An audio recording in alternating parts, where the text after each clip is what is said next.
Joana estava sentada no chão frio do terminal rodoviário de Lisboa quando viu aquela mulher elegante, por volta dos 38 anos, com os olhos inchados de choro e as mãos tremendo dentro da bolsa cara. O outono trazia um vento cortante que fazia os autocarros roncarem como animais feridos. Sem pensar duas vezes, a jovem de 24 anos, que dormia há 6 meses debaixo de um viaduto depois de ter sido posta na rua pela própria mãe por não aceitar aquela coisa de gostar de mulheres, levantou-se e estendeu as últimas moedas que tinha no bolso. Deixe-me ajudar, senhora. O bilhete para Cascais custa exatamente 12 euros e eu tenho aqui. Helena olhou para ela como se tivesse visto um anjo no inferno. Pagou o bilhete com o dinheiro de Joana, mas em vez de desaparecer no autocarro, agarrou-lhe o braço com força.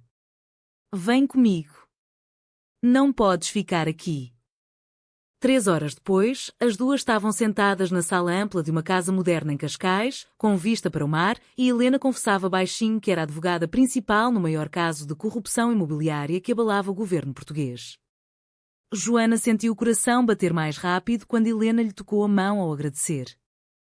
Nessa noite, pela primeira vez em anos, Joana dormiu numa cama de verdade, mas o sono foi curto porque Helena acordou às 3 da manhã a chorar. O ex-marido acabara de ameaçar revelar publicamente que ela tinha tido um relacionamento com uma mulher anos antes e que isso destruiria o caso e a sua carreira. Joana abraçou-a sem dizer nada, sentindo já que aquela desconhecida acabara de se tornar o centro do seu mundo frágil. No dia seguinte, Helena levou Joana a comprar roupas novas e, enquanto experimentavam casacos num pequeno comércio do Chiado, os olhares demoraram-se mais do que o normal. Nunca ninguém me ajudou assim sem pedir nada, murmurou Helena. Joana sorriu pela primeira vez em muito tempo. Eu também nunca senti isto. O autocarro que as tinha unido parecia agora um destino escrito em letras invisíveis. Mas o telefone de Helena tocou. O juiz do caso exigia uma reunião urgente porque um jornalista já tinha fotografado as duas juntas no terminal. A tensão começou a apertar como uma corda prestes a romper. Joana sentiu o medo subir pela espinha, mas decidiu ficar calada para proteger aquela mulher que lhe dera um teto e um olhar que a fazia sentir vista pela primeira vez. Helena, por sua vez, cancelou a reunião e disse à secretária que estava doente. As duas passaram a tarde a caminhar na praia de Guincho, de mãos quase a tocarem-se, sem saber que uma câmara escondida já registava cada passo. Quando voltaram para casa, Helena preparou um jantar simples e, ao servir o vinho, os dedos roçaram-se. O silêncio entre elas era mais alto que qualquer palavra. Joana sentiu que a sua vida de rua acabara ali, mas não imaginava que o preço seria muito mais alto do que perder um teto. Helena confessou então que nunca tinha assumido publicamente a sua orientação porque a família, dona de uma grande empresa de construção envolvida no processo, a deserdaria imediatamente. Joana respondeu apenas, eu já perdi tudo uma vez. Posso perder outra se for contigo. As palavras ficaram a pairar no ar como uma promessa perigosa. Lá fora, o vento de Lisboa começava a trazer os primeiros sinais da tempestade que estava para chegar. Na manhã seguinte, o jornal online Observador publicou uma foto borrada das duas saindo do terminal de mãos dadas. O título era Advogada estrela do caso Lisboa Gate ajuda sem-abrigo, amizade ou algo mais? Helena leu a notícia ao pequeno almoço e o copo de café tremeu-lhe na mão. Joana, ainda com o cheiro do mar no cabelo, sentiu o chão fugir. Eu vou embora agora mesmo se isso te salvar, disse ela, já pegando na mochila velha. Helena segurou-lhe o pulso com força. Não. Se saíres, eles ganham. Fica e vamos enfrentar isto juntas. Mas a pressão começou a crescer como uma onda. O escritório de Helena telefonou a exigir explicações, 2 grandes clientes ameaçavam retirar os contratos se qualquer sombra de escândalo pessoal aparecesse. A mãe de Helena, Dona Isabel, ligou furiosa do Porto. Se essa rapariga ficar aí mais um dia, eu corto o apoio financeiro e falo com o juiz.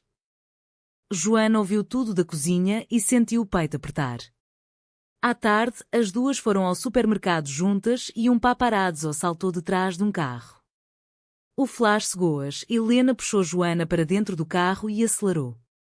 No caminho para casa, o carro derrapou numa curva molhada por causa da chuva súbita e bateu levemente num poste. Ninguém se magoou, mas os transeuntes filmaram o momento em que Helena abraçou Joana com desespero, chorando aliviada.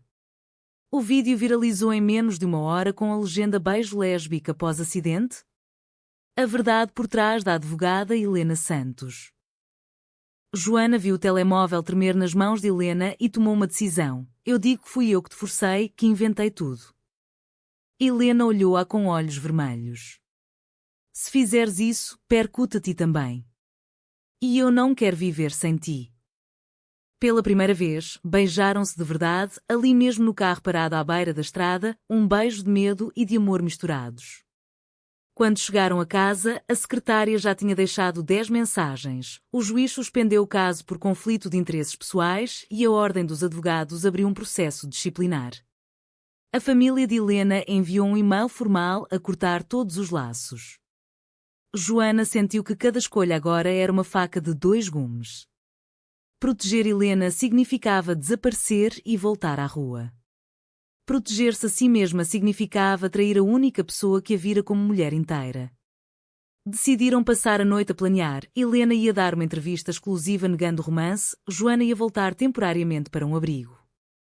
Mas quando o sol nasceu, nenhuma das duas conseguiu cumprir o plano. Ficaram abraçadas na cama, ouvindo as notificações explodirem no telemóvel. O escândalo já tinha chegado à televisão nacional. Um jornalista esperava à porta de casa. Helena abriu a janela e gritou: "Deixem-nos em paz." Joana puxou-a para dentro, sabendo que aquele grito acabara de piorar tudo. O dia terminou com a notícia de que a empresa da família de Helena rescindira todos os contratos com o escritório dela.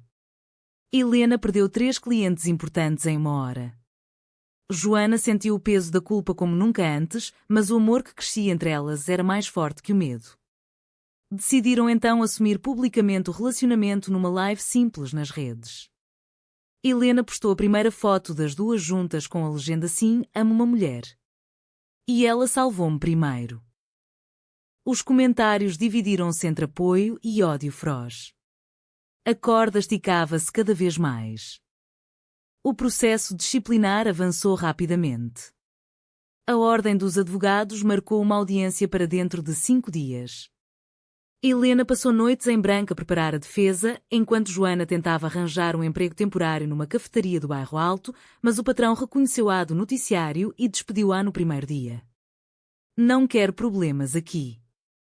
A pressão familiar tornou-se insuportável. A irmã de Helena apareceu em Cascais com um advogado, exigindo que ela assinasse um documento renunciando a qualquer herança e prometendo nunca mais contactar a família. Joana escondeu-se no quarto a ouvir a discussão, com o coração partido. Quando a irmã saiu, Helena chorou nos braços dela. "Eles dizem que eu escolhi uma sem-abrigo em vez deles. Mas tu não és só isso. Tu és o meu futuro." Na audiência, Helena entrou de mão dada com Joana, gesto que os jornalistas fotografaram obsessivamente. O presidente da Ordem perguntou diretamente: "Reconhece que a sua relação pessoal comprometeu a imparcialidade do caso Lisboa Gate?" Helena respondeu com voz firme: "O meu coração nunca comprometeu a minha ética profissional. Mas se o preço é perder a licença, eu pago."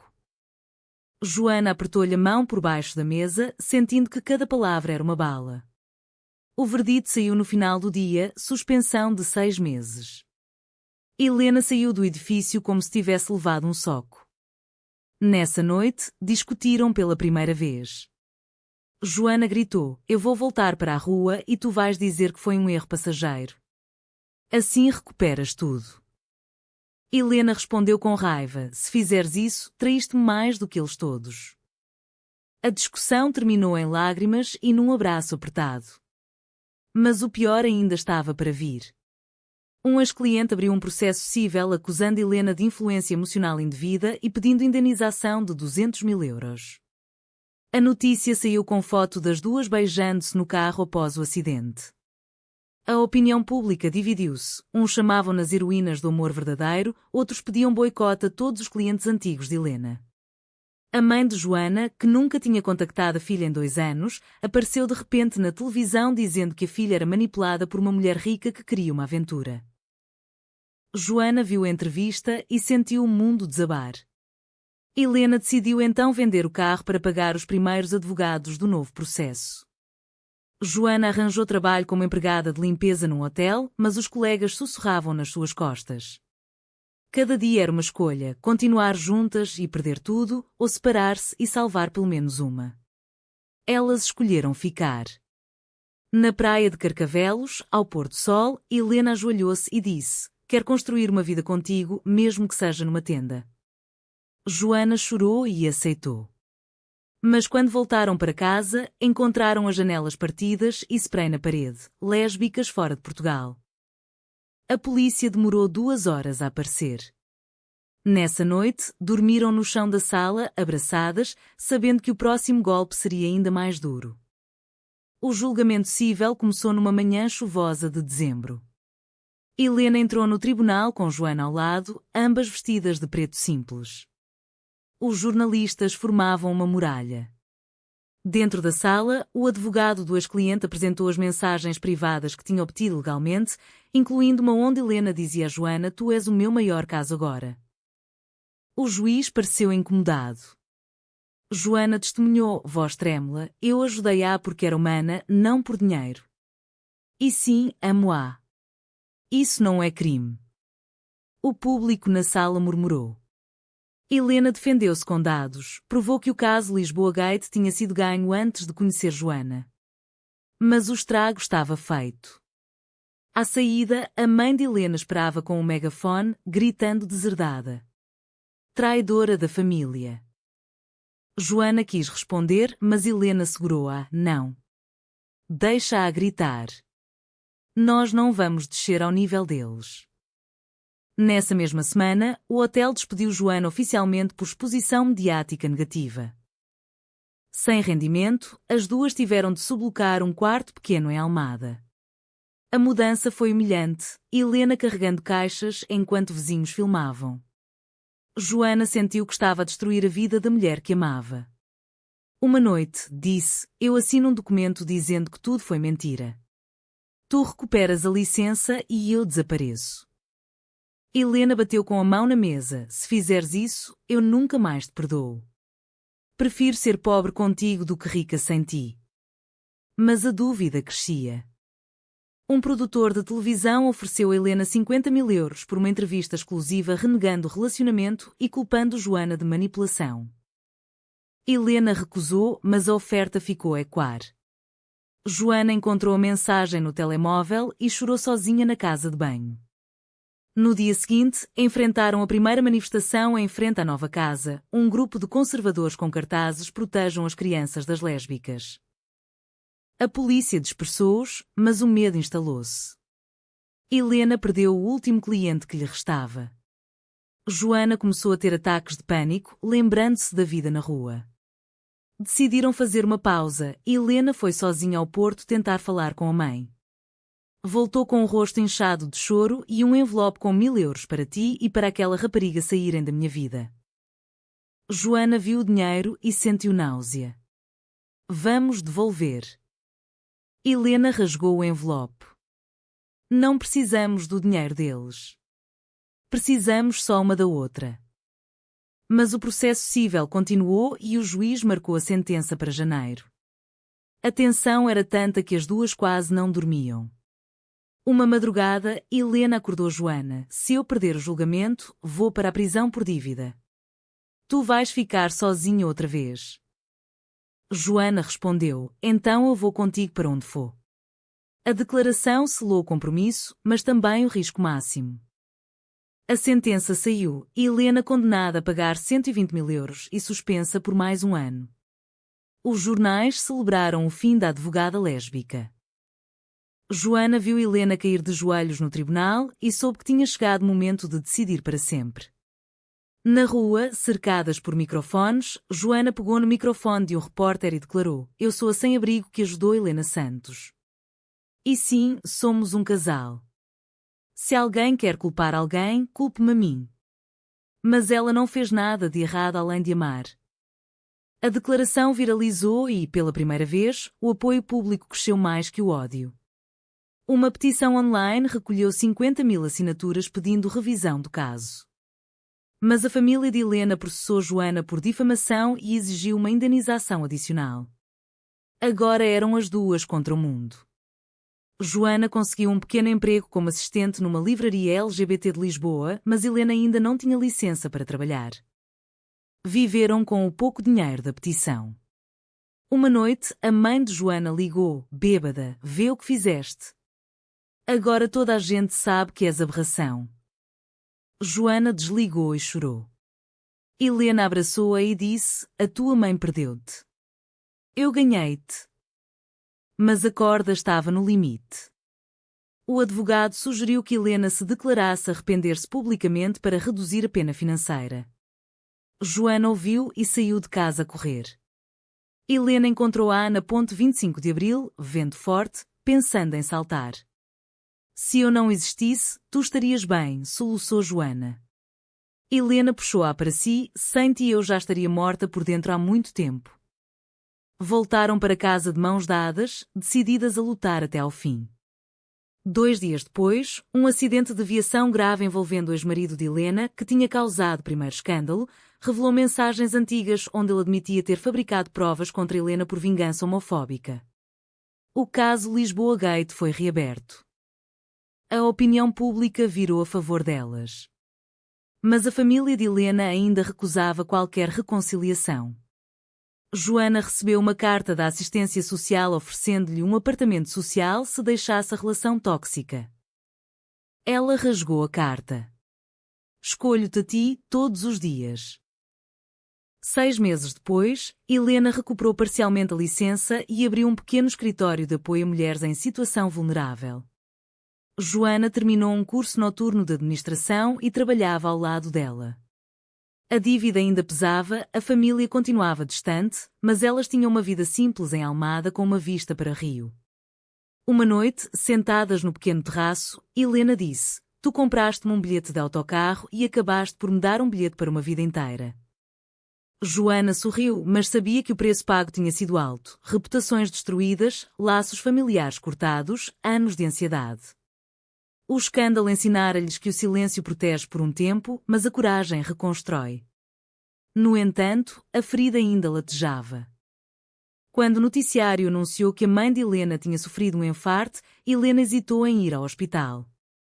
Joana segurou-lhe a mão: "Vai. Eu espero aqui. Mas não vás sozinha com o peso da culpa." Helena foi. Voltou com o rosto marcado. A mãe não a quis ver, mas a irmã sussurrou: "Talvez um dia." A vida continuou. Elas aprenderam que cada escolha entre proteger-se ou proteger a outra tinha consequências reais e permanentes.